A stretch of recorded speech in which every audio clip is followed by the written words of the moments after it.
Pasta Lab. So I would let you make the dough, but with time constraints, it's just not possible. So I'm making the dough at home, and then tomorrow you will roll out the dough. This is how you make the dough. You have lots of flour and salt, eggs, olive oil, and that's it. So what you do first is you put all the flour in a circle like a volcano. In the middle you put your eggs and olive oil mixture, which is scrambled. It didn't all fit, no problem. And then slowly you just want to incorporate some of the flour so it starts getting thicker. Once some of it's got incorporated, we will add more of the egg. So pasta is a labor of love. You do it slowly, and you just keep doing this. So now that some of my egg has been absorbed, I'll add the rest of my egg. Just keep mixing. As you're mixing, you want to keep your volcano walls intact, or the egg will spill everywhere, and then we'll all get salmonella poisoning. And we do not want that. As you can see, the bowl is left there, which is fine because we are making the dough and using the whole table.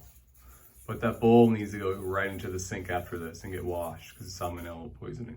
Okay, so the ratio of flour to egg is usually you put a cup, every cup of flour gets an egg. These were slightly smaller eggs, so the recipe we're using called for 1 2/3 cups of flour for 2 eggs. So literally we just keep doing this till we start getting it bound. If you can see here, the dough is starting to form. The more you work the flour, that's how gluten is formed. So pasta, you don't want it too gluteny, you don't want it too chewy, so you don't want to overwork the dough. It's not like bread or pizza where you want it to be chewy. You kind of want it to be soft and a little bit more pillowy. So you keep your volcano walls up. I grew up doing this every Sunday with my grandmothers. So homemade pasta is definitely something I love to do.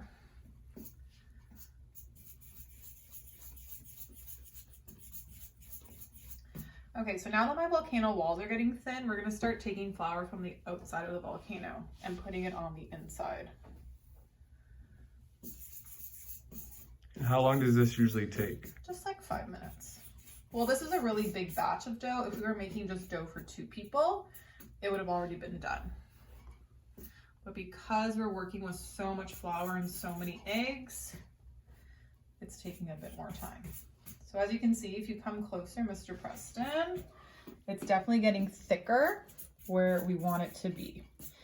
So you see the circular motion I'm doing? It's pulling the flour from the side every time I'm turning it around.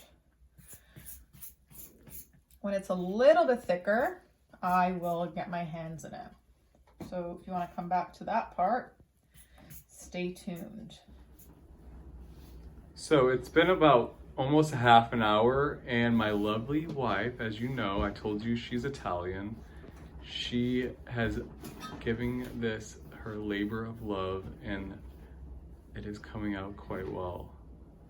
So again, about 30-35 minutes to make all of this dough. Yeah, so 6 portions for 6 labs for close to 30 students.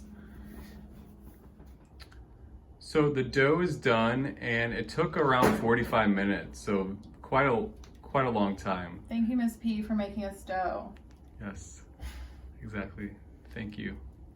So this is what you'll be doing in class, okay? So the first day, this is gonna be a 2-day preparation. So the first day, which is Wednesday, you're going to use the pasta machine. The pasta machine needs to get stable, so you use this little hook, and then on this bottom hole, you're going to put it through underneath the table. So I'm gonna do it on this side. You don't want it too close to the edge because you're gonna roll your pasta. So I'm taking my hook, putting it in the hole. It's under the table. All this is gonna do is prevent it from moving. Next, I'm gonna tighten it. So it's a C-clamp, guys, just like shop class. Tighten it, not too much because you don't want it to flip. It's tight enough. And before we do that, we're gonna have to put saran wrap on our table. So that's the first thing. We're gonna put saran wrap on the table first. Mr. Preston will have gotten your bags of dough out of the fridge. So mine's at room temperature. It's pretty soft. You can see it's very elasticy. And then on the pasta machine, the first thing we have to do is you look at this dial. So this is the sheet roller, and then this is the fettuccine cutter. Before we do any fettuccine, we have to do our sheet. Starting with the sheet though, you have to look for number 1. So to change it, you pull it out and twist, but you always want to start with number 1 or your dough will break. We're gonna go all the way up to a 7. So you start from 1 and go all the way to a 7? Yeah, so I'll show you the process. So each number, you're gonna take your dough and you're gonna cut it into pieces about this big. Maybe a little bit more, we'll see how much this rolls. You're gonna flatten it out with the palm of your hand. And then the first roll is always the trickiest. You might have to do it a few times on one for it to get nice and soft. So as you saw, there's a handle. You take the handle and it clicks right on the side. It's quite easy actually. Yeah, goes right in. Don't push too hard on it, it might break. So you rotate it clockwise. This is a 2-person job usually. One person feeds the dough, the other person catches it. So we're gonna start at number 1. Again, So you'll just take turns in your group. Yep. Make it flat. I'm gonna put it in my number 1.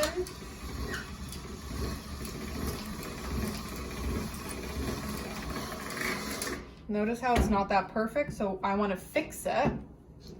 You only have to do this step on number 1, and I'm gonna just fold it up again and put it through number 1 again.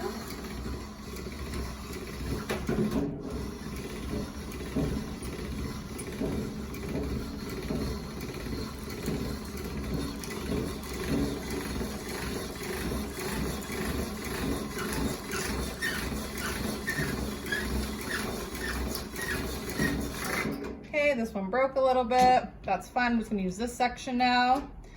It's a trial and error process. So I'm gonna put this section back through number 1. It's thinner now. And this one looks good to go. So you're gonna do the number 1 with all of your dough, okay? After you've made all of your dough into number 1 sheets, you're gonna go back to your dial and now change it to number 2. Same thing. Rolling it through once. Each time you do it, thinner and thinner. So then you'll go do all your number 2 pieces. Now we have the 3rd one, number 3. It's getting thinner, it's getting nicer. Do all your 3s. Next we're at number 4. 4 is getting smoother and even nicer. Number 5.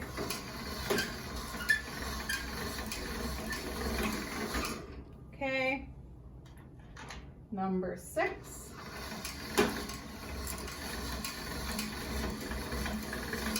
So some of you might be thinking, why can't I just go from 1 to number 7? That will not work. Your dough will rip and the pasta will be a failure. Yeah, so please don't try it because this is a labor of love. Yeah, so like when I was a kid, I would try doing that. No, does not work. You have to do every number. No, wasn't very happy. Yes, my grandma was not very happy. So this is number 7. I haven't used this pasta machine brand. I'm gonna see if this is thin enough. If not, we might have to go to an 8, but let's see.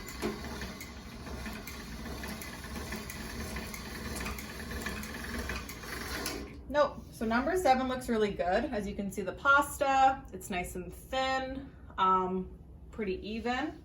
So once you've done all of your 7s, you should have between, I'd say, with the dough we gave you, 8 to 10 of these pieces. When you have all of your pieces rolled at number 7, you take your handle out, you put it at the fettuccine one.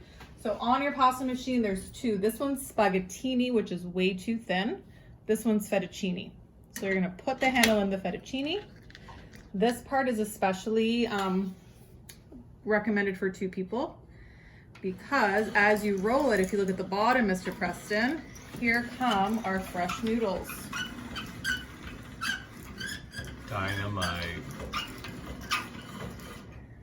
Then, here's your beautiful noodles. Mr. Preston will have some flour. The best way to store these noodles for next day use is on a piece of parchment paper with a little bit of flour. Which we will be doing that. You just put them on nests and they'll dry quite nicely. Now, you're saying should be at least 8 of these? At least 8 of these nests with the amount of pasta we gave you.